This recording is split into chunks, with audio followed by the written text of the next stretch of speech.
ग्राम सबल, ग्राम पंचायत सबल तो लोकतंत्र सबल।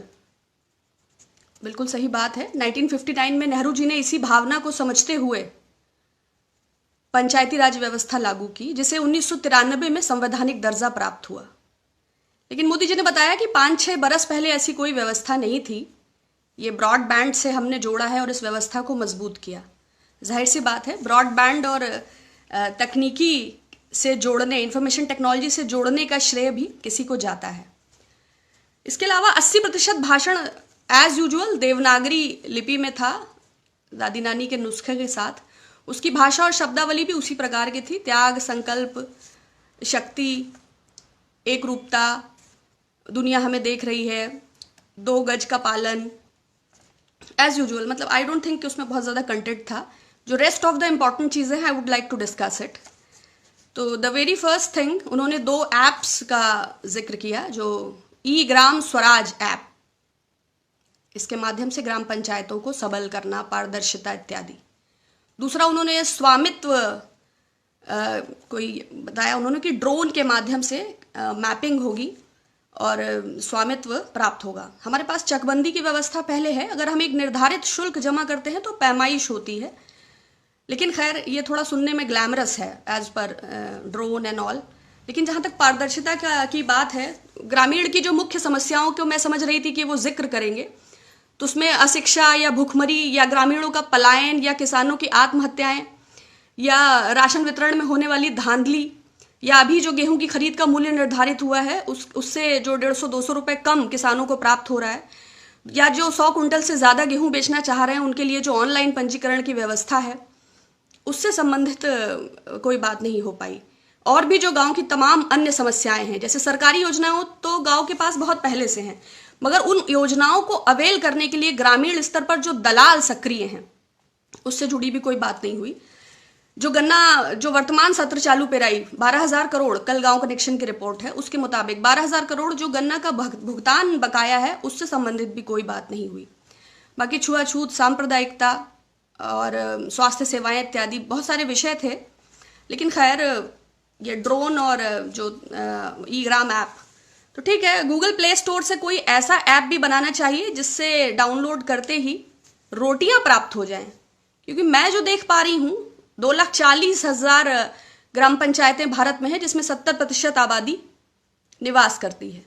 और जो मेरे पास मेल्स भी बहुत सारे आए हैं, जो मैंने खुद भी देखा, उसके तहत बहुत भारी मात्रा में पलायन की समस्या गांवों में है। और इस वक्त अगर हम वर्तमान को देखते हैं, तो अभी बदायूं में सर्वर डाउन होने की वजह से 3 घंटे में सिर्फ 11 लोगों को राशन मिला और एक महिला की उसमें मृत्यु हो गई। तो ब्रॉडबैंड लाए हैं या 6 वर्ष में मजबूत किया है, जो भी किया है, पारदर्शिता ला रहे हैं, ऐप ला रहे हैं, धरातल पर इसका एग्जीक्यूशन जो किया है वही नहीं हो पा रहा है, तो आगे क्या करेंगे अब आई डोंट नो। तो कुल करीब 57 मिनट में जो बात हुई, उसमें ग्रामीणों के भोजन, ग्रामीणों के पलायन, ग्रामीणों के स्वास्थ्य और ग्रामीणों को राशन वितरण, या ग्रामीणों, मतलब उसमें कुछ ऐसा था नहीं 80%। इसके अलावा उन्होंने 2 महत्वपूर्ण बातें और करी, आई वुड लाइक टू। एक तो उन्होंने टीकाकरण का श्रेय लिया। तो टीकाकरण 1948 में BCG वाला, उसके बाद ट्यूबरकुलोसिस, उसके बाद इंडियन पीडियाट्रिक्स एसोसिएशन का एक आर्टिकल है 50 years ऑफ इम्यूनाइजेशन। मुझे लगता है कि वो मुफीद रहेगा पढ़ना। दूसरा, उन्होंने टीकाकरण के अलावा कुपोषण का भी उन्होंने जिक्र किया या क्रेडिट लिया, वॉट एवर। 1993 में नेशनल न्यूट्रिशन पॉलिसी महिला एवं कल्याण बाल विकास मंत्रालय से जोड़कर बराबर योजनाएं रही हैं। देखिए, मुझे कोई आपत्ति नहीं है भाषण से, बट मैं समझती हूं कि जो विरासत है वो सम्मिलित है। अगर उस पर कोई वर्चस्व या एकाधिकार करने का प्रयास करता है तो ये एक प्रकार का अतिक्रमण है। और 20, 25, 30, 40, 50, 60 बरस की जो योजनाएं हैं, आप इन्हें इतिहास नहीं कह सकते।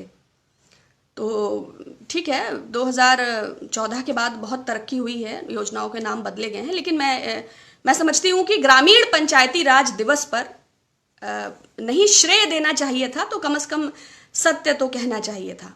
तो मैं थोड़ा असहमत हूँ प्रधानमंत्री जी के संभाषण से। इसके अतिरिक्त उसमें कुछ बहुत विशेष जिक्र करने योग्य नहीं था, लेकिन फिर भी अनुरोध तो किया जा सकता है कि राशन वितरण में होने वाली धांधली और गरीबों को भोजन सुनिश्चित हो। कोरोना संकट के चलते अगर कोई सबसे ज़्यादा परेशान है तो वो हमारे कामगार और मजदूर और प्रवासी जो ये बाहर से सब आ रहे हैं, भोजन की बहुत समस्या है। अभी बेगूसराय में जो डेथ हुई राम महतो, पोस्टमार्टम में उसके पेट में अन्न का एक दाना भी नहीं था। अब ये लोग कौन सा ऐप डाउनलोड करेंगे, आई डोंट नो। दूसरा जो है महत्वपूर्ण बात, जो प्रश्न आया है उसी पर रहते हैं।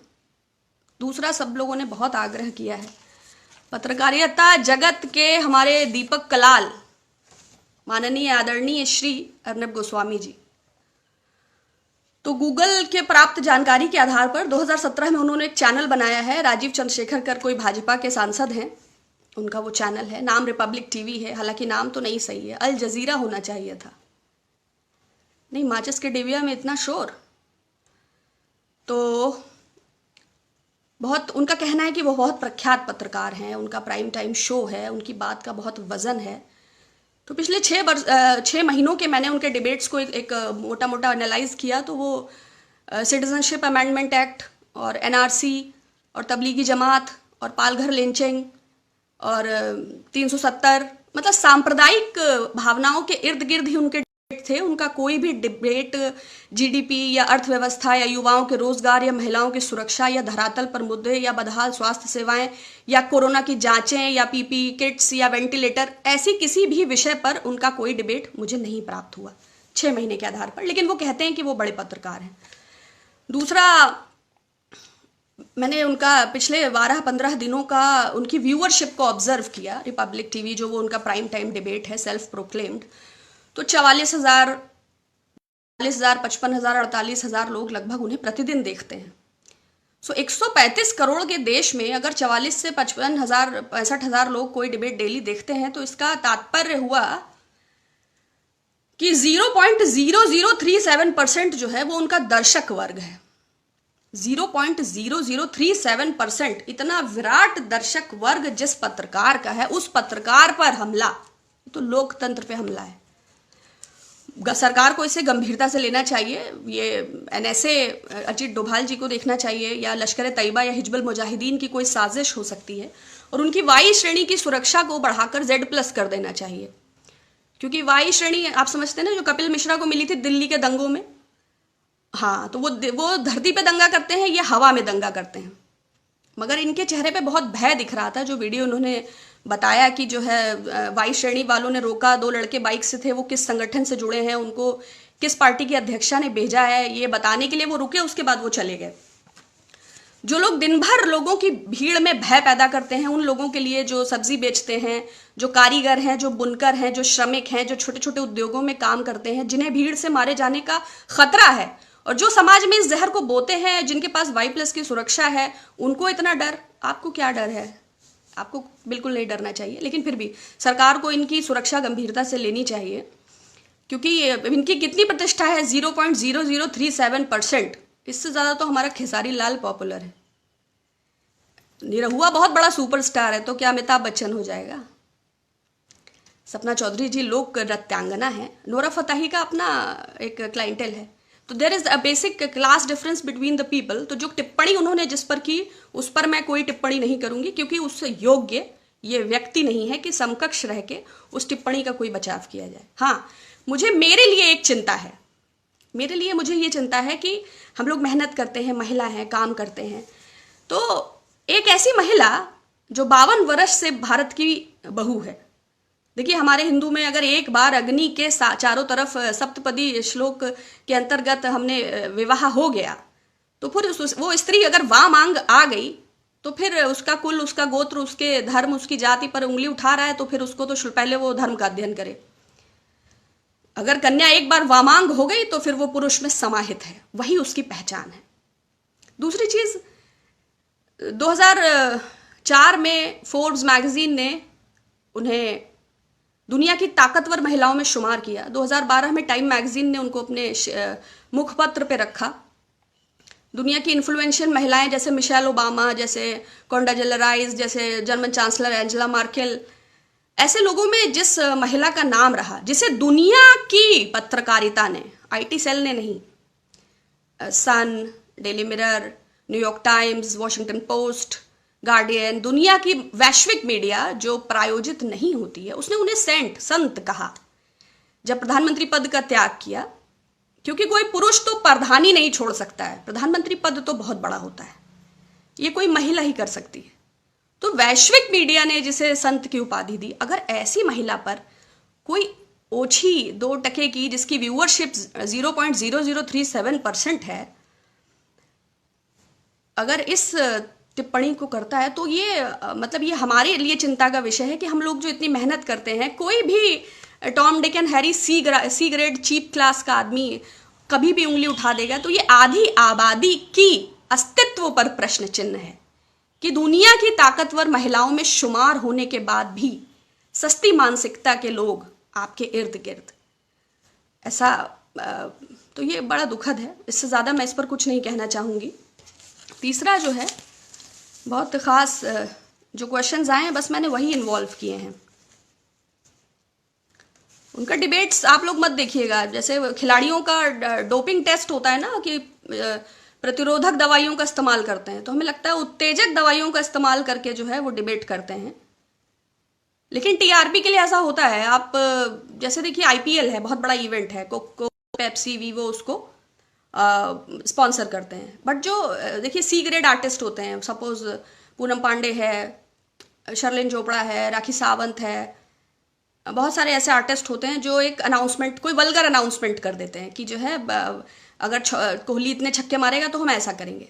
उससे क्या होता है कि जो उनका एक क्लास है, उनकी जो पोर्नोग्राफिक एरोटिक वेबसाइट्स हैं, वो ट्रैफिक डाइवर्ट होके उनकी वेबसाइट्स पर चला जाता है। तो उनको इससे थोड़ा सस्ती लोकप्रियता और टीआरपी के लिए लोग ऐसा करते हैं। तो ऐसे लोगों को एकदम गंभीरता से ना लिया जाए। सीता माता पे धोबी ने सतयुग में आरोप लगा दिया था, तो ये सब कलयुग के धोबी हैं। Don't take them as journalist, avoid them, boycott them and don't reply to them, right. तीसरा जो सबसे ज़्यादा बात कही गई है वो है, मैम आपने पालघर की लिंचिंग पे कुछ नहीं बोला। देखिए, मैंने पिछले डिबेट में पालघर की लिंचिंग पर बोला था, उससे ज़्यादा बोलने का कोई प्रश्न नहीं है।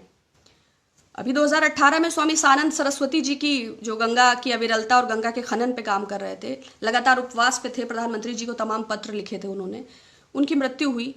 संत वर्ग ने उसको ध्यान में भी नहीं लिया। बात वर्ग की नहीं है, बात यह है कि देखिए सामने वाले के पास एक ऐसी मशीनरी है जो किसी भी खबर को किसी भी लहर में तब्दील कर देता है। तमाम सारे पवन शर्मा, रजिया बानो बन के 2 रुपये 40 पैसे में ट्वीट करने लग जाते हैं। अब अर्नब गोस्वामी ट्रेंडिंग में है, 7 लाख लोग उसके फेवर में ट्वीट कर रहे हैं, तो आप क्या समझते हैं कि ये उसकी फॉलोइंग है? नहीं, इसके डिबेट को 44,000 आदमी देख रहा है। ये एनीवेज, आप you can understand it much better. हमें उस मशीनरी का शिकार नहीं होना है। ट्रैफिक को डाइवर्ट करने के लिए ऐसा किया जाता है ताकि हम बात ना कर सकें। हमें ये सोचना चाहिए कि 23,700 आदमी कोविड से संक्रमित हो चुका है, अभी तक टेस्टिंग की कोई व्यवस्था नहीं है। पर्सनल प्रोटेक्शन इक्विपमेंट्स इतनी चीप क्वालिटी के डॉक्टर्स को सप्लाई हुए हैं, उन पर कोई डिबेट नहीं हो रहा है। हमें ये पूछना चाहिए कि अभी तक सरकारों के पास वेंटिलेशन और जीवन रक्षक दवाइयों को लेकर कोई व्यवस्था नहीं है। तो हम विषयों पर बात ना कर सकें, इसलिए ऐसे विषयों को उठा दिया जाता है, और वो उठाना हम और आप नहीं उठाते हैं, उसके लिए एक पेड मशीनरी है। तो फेक न्यूज़ को अवॉइड करें, लोगों को जवाब देने के स्थान पर अनफ्रेंड, बायकॉट या ब्लॉक करें। इस समय 906 लोग जुड़े हैं। सपोज इसमें 900 लोग मेरे विरोध में हैं, तो मैं सिर्फ 6 लोगों से संवाद करना चाहूँगी। 900 लोगों को सफाई देने में मेरा कोई इंटरेस्ट नहीं है। तो ऐसे ही आप, वैसे भी इतनी बेरोजगारी है, अगर लाख 50,000 लोगों को पवन शर्मा, रजिया बानो बन के 2 रुपये 40 पैसा मिल रहा है एक ट्वीट का, तो आई थिंक हमें उन्हें माफ़ करना चाहिए और अपने विवेक, अपने कॉन्शियस पे भरोसा करना चाहिए। बहुत शुक्रिया, फिर आप सबसे बात होगी। आज के लिए ये 3 पॉइंट्स मेरे पास थे। Thank you so much.